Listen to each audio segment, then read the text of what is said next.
Today on The Champions, we take a look at some of the great Formula One drivers, including the brilliant Michael Schumacher. See McLaren's #1 driver David Coulthard. The remarkable talent of Rubens Barrichello. And Colombian Juan Pablo Montoya, driver for the Williams team. All that and more on The Champions. The excitement and glamour of Formula One racing is recognised the world over.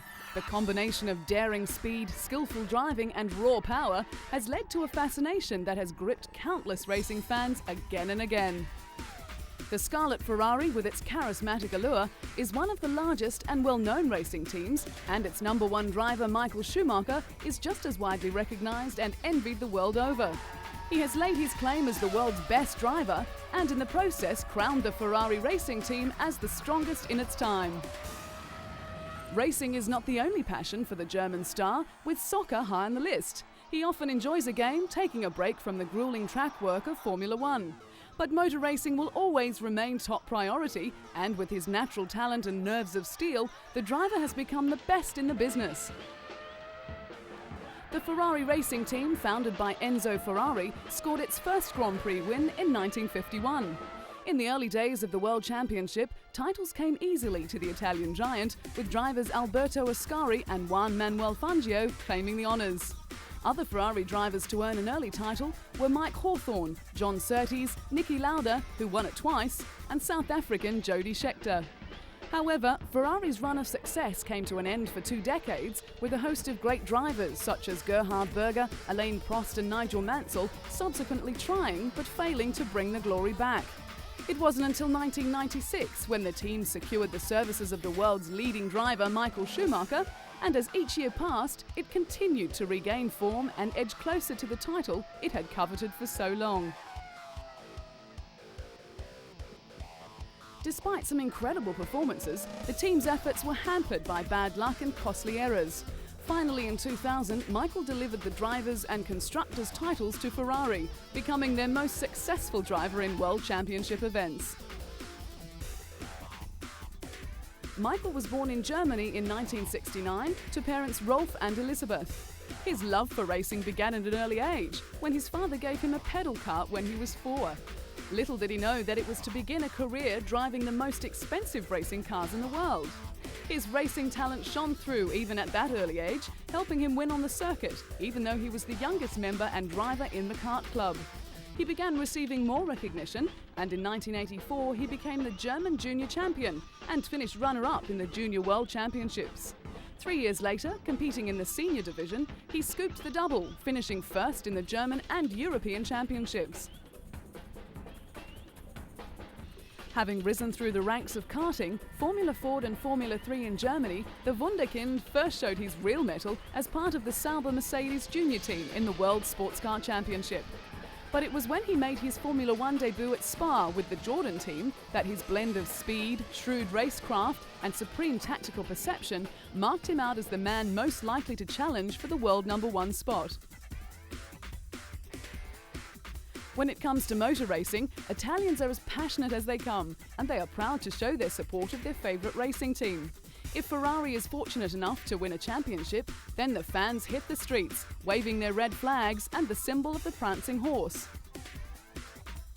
Michael's career had been described as a touch controversial with a mix of brilliance. And because of his successes, he has become in demand for charity events, which he is only too happy to oblige. After donating his driving shoes and a signed driving suit, he encouraged bids from the public for his items, which were auctioned on the internet to raise money for UNESCO.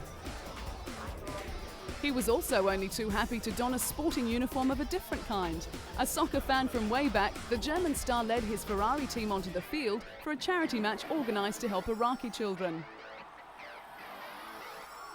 With the Giglio Soccer Stadium awash with the red of the Ferrari Formula One team, 29,000 fans of motor racing and soccer alike watched Michael and his team battle it out on the field instead of the track.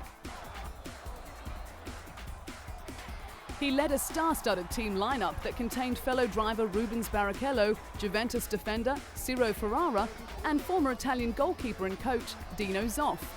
Michael opened the scoring for his Ferrari team, showing he's not only a great fan of the world game, but also a decent exponent of it as well. He led his Ferrari team to a resounding 4-1 win over the Italian singers. But despite Ferrari's comfortable victory, the result was unimportant. Through ticket sales and donations, the event raised in excess of $33,000 to help build a children's hospital in the Iraqi capital of Baghdad. Another light moment in a hectic schedule was a cook-off between the world champion and his racing partner Rubens Barrichello. In Melbourne for the 2003 Australian Grand Prix, the duo had the chance to compare their culinary skill, both preparing a tasty pasta dish. In the interests of fair play, the contest was declared a draw, with both men showing their skills aren't only confined to the track. Just to add to the competition's sense of fun, Real Madrid soccer star David Beckham sent the drivers a text message saying, "I hope the only thing you burn this weekend is rubber." But with the fun and excitement comes an element of danger. Italian racer Alex Zanardi's near-fatal crash cost him both his legs, and it sent shockwaves through the racing teams. When preparing for a race at the Milan circuit, Michael's unease grew as the news filtered through of the crash. In that race, Michael finished fourth, a race that would remain exceptional in the German's recent career. It was to show the last time he had been off the podium, and the only time since 2000, that he had finished a race outside the top three. For the rest of 2001, barring 2 retirements, Michael finished 14 times in the top 2 positions. In 2002, he had won a record 10 races, was second 3 times and third once. The impressive list showed the steely determination Michael was well known for, and he went on to break a series of records, including the most points scored in a single championship, with 122, one less than his own 2001 record. Considered the best Formula One driver in the world and one of the best of all time, Michael's signature moves and famed aggression has allowed him to realise a dream that began over 25 years ago.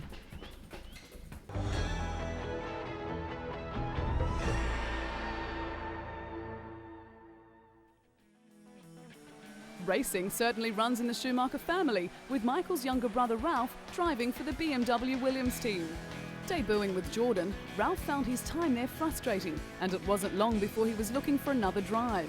So in 1999, he made the move to Williams and made a name for himself in the world of Formula One. The name Schumacher certainly attracts plenty of attention, on and off the racing track. When Ralph married his wife Cora, the Formula One driver made an impressive entrance by flying to the church in a helicopter. With fans lining the street outside the church in Austria, Ralph and his bride emerged from the church to the waiting crowd. The year before, the couple had married in a low-key civil ceremony without family and friends. But this time, big brother Michael was asked to be the best man, and he was happy to oblige. After the event, Michael slipped out the back entrance while Ralph and his wife posed for pictures before leaving for Cologne. The world of Formula One is big business, with many promotional days planned for racing enthusiasts. When Ralph was in Russia, he found the time to support the Formula One Driving Day, which was set up to promote safer driving in Moscow. Road fatalities are commonplace in the Russian capital, and it seemed appropriate to see a Formula One driver at the wheel whilst navigating the dangerous roads. Ralph was only too happy to pass on his wisdom, but had to swap his racing car for a more modest mode of transport before signing a few autographs for the F1 fans. Formula One racing is an extremely dangerous sport, and the Williams team has experienced plenty of tragedy in their history. But with Ralph at the wheel, he has brought a new lease of life, bringing his determination and sheer skill to the famed racing team. It is a combination that has won the admiration of Formula One fans around the world.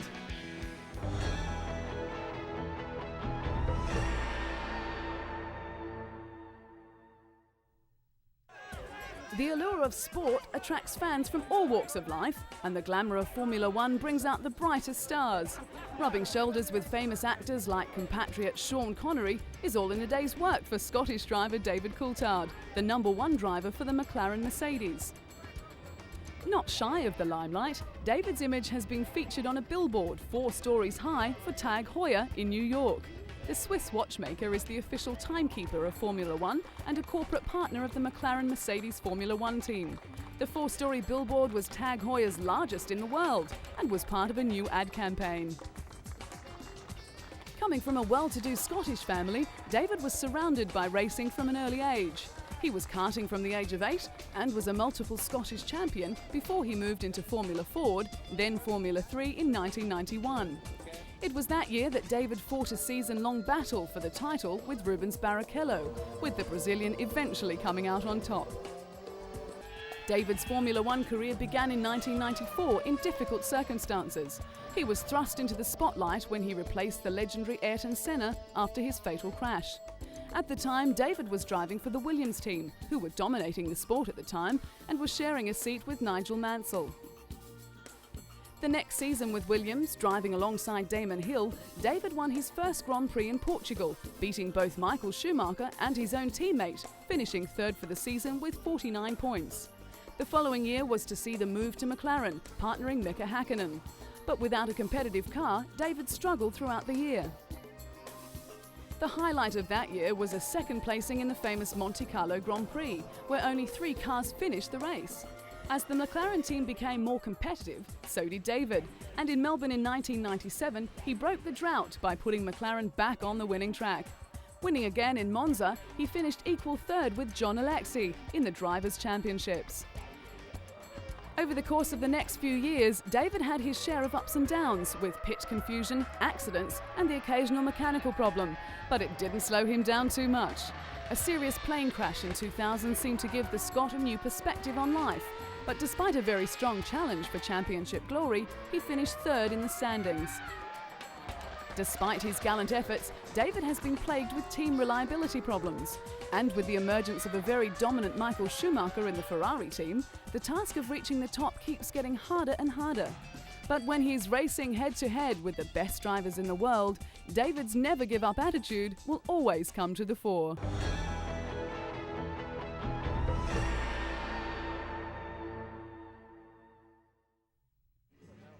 On a 4-day Ferrari team skiing holiday at the Madonna di Campiglio resort in Italy, Rubens Barrichello and his teammates made the most of the pre-season getaway. At a go-kart race on ice, Rubens put all his past skills of karting to the test as he, teammate Michael Schumacher and test driver Luciano Berti raced each other, displaying their usual skill and aggression and even finding time for a trick or two on the way. Nearing the end, the trio crossed the finish line together, bringing back memories of the controversial finish at the Indianapolis Grand Prix in 2002 that had fans up in arms and team orders banned. But controversy aside, Rubens has amazing talent. His debut season in 1993 with Formula One was sensational. He may not have ended the season with the points tally that he deserved, but he certainly proved that he was one of the best drivers in wet conditions, as well as entirely competent in the dry. The Brazilian went from Jordan to signing a multi-year contract with the new Stewart Ford team, but the move proved to be a disaster. He then received the call to go to Ferrari as teammate to Michael Schumacher. It was a tough job, but Rubens was strong enough to cope, and in 2000 he took his first win in the German Grand Prix.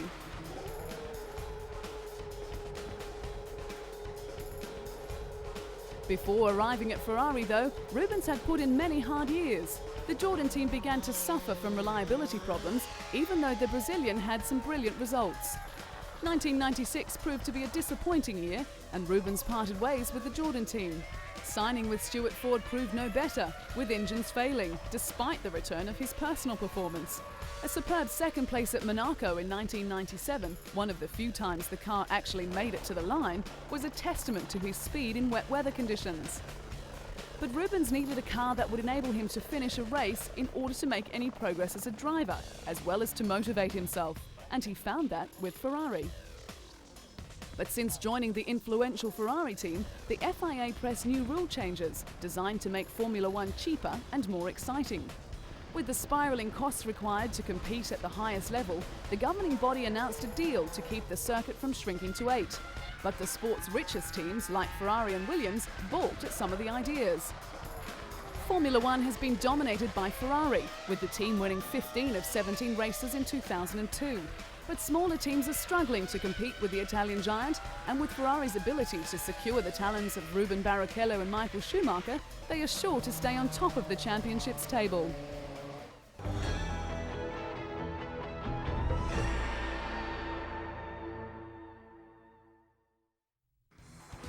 Two-time Formula One champion Mika Häkkinen retired in 2002, ending a career that spanned for more than a decade.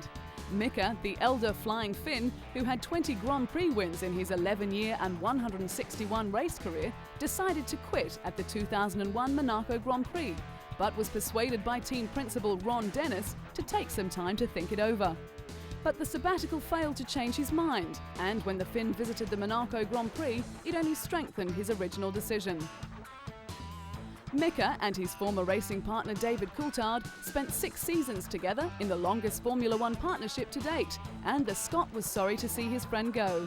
But as sad as it was to leave the sport he loved, a relaxed Mika now spends his time between Monaco and Finland, enjoying his young son Huber and wife. With the hope of more children in the future, Mika has found a lifestyle worth enjoying.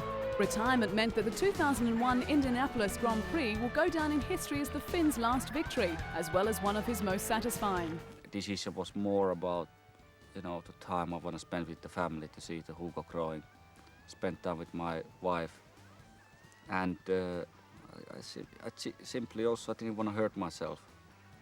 I've been so much through in my career in Formula One, particularly in '95.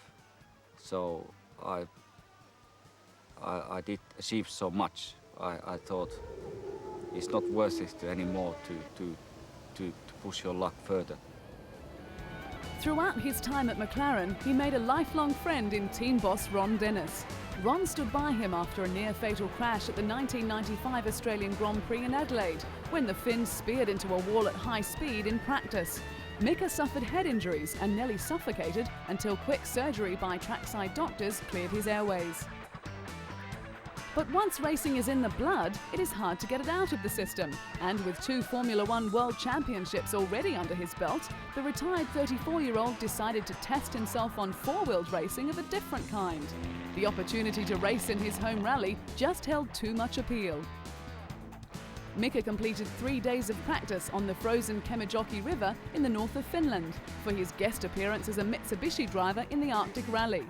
He admitted that he was enjoying the format immensely, but was also acutely aware of the difference between the driving styles and the pressures involved. He realised that having a world championship in one discipline did not mean a prospective championship in the other. But the talented driver always wanted to try rally driving, and when the opportunity came up at the right time, Mika was willing to give it a go. And if all went well, then he would consider taking part in further rallies. For a rookie, he had plenty of talent and pedigree on his side, with more Finns having won the World Rally Championship than anyone else since the series began in the late 1980s. And when it comes to pedigree, Mika tops the list. His first win in Formula One opened a floodgate, and he took 8 victories in 1998 to beat Ferrari's Michael Schumacher to the championship by 14 points. He repeated the feat in 1999, beating Ferrari's Eddie Irvine to the title by 2 points after Michael Schumacher broke his leg at Silverstone. But the German was determined to get back into racing against Mika, rating him as his most competitive opponent on the circuit. The back-to-back World Championships powered the Finn into the select band of the world's greatest drivers. He joined 6 other luminaries who have achieved this feat, including Alberto Ascari, Juan Manuel Fangio, Jack Brabham, Alain Prost, Ayrton Senna and Michael Schumacher. In his final season, the Finn's thoughts were clearly elsewhere, and he finished 5th overall, despite wins at Indianapolis and Silverstone. Both victories came after he had made up his mind to quit.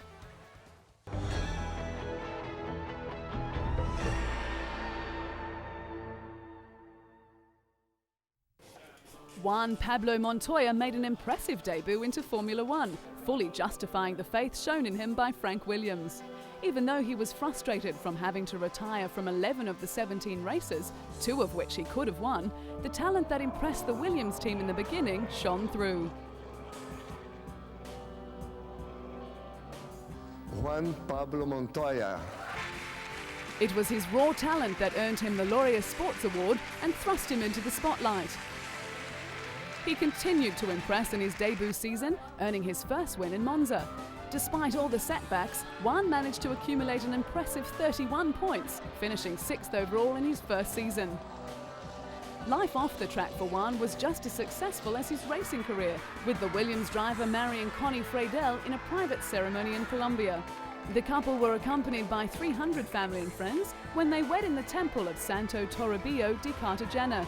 With Colombia suffering from constant violence, the area was surrounded by security agents and hovering police helicopters. Returning to his home country, the Formula One driver was inundated with well-wishers, including a call from Colombian President Alvaro Uribe. When Juan had the opportunity to trade places with NASCAR champion Jeff Gordon, he grabbed it wholeheartedly.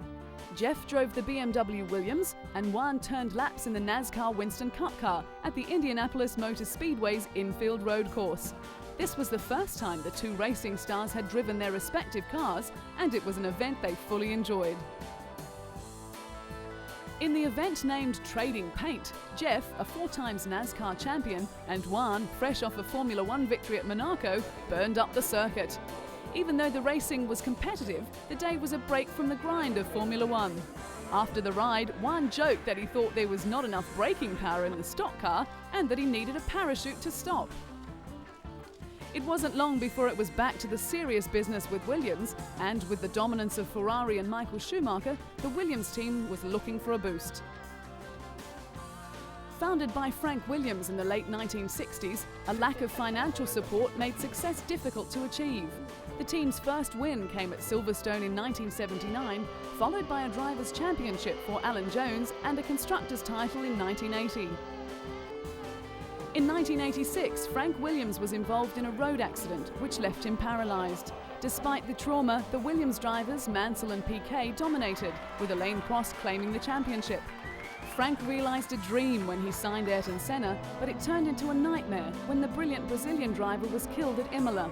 This left Damon Hill in the driver's seat, winning the title in 1996. It was in 1999 when Frank acknowledged the talent of Juan, organising a swap deal for the Colombian to take up the role in the Chip Ganassi team. There he flourished, taking the kart title in his rookie year. He claimed 7 wins throughout the season, as well as 7 poles, becoming the youngest champion in the history of the sport. Although Frank Williams wanted Juan back for the 2000 season, he remained with the kart series.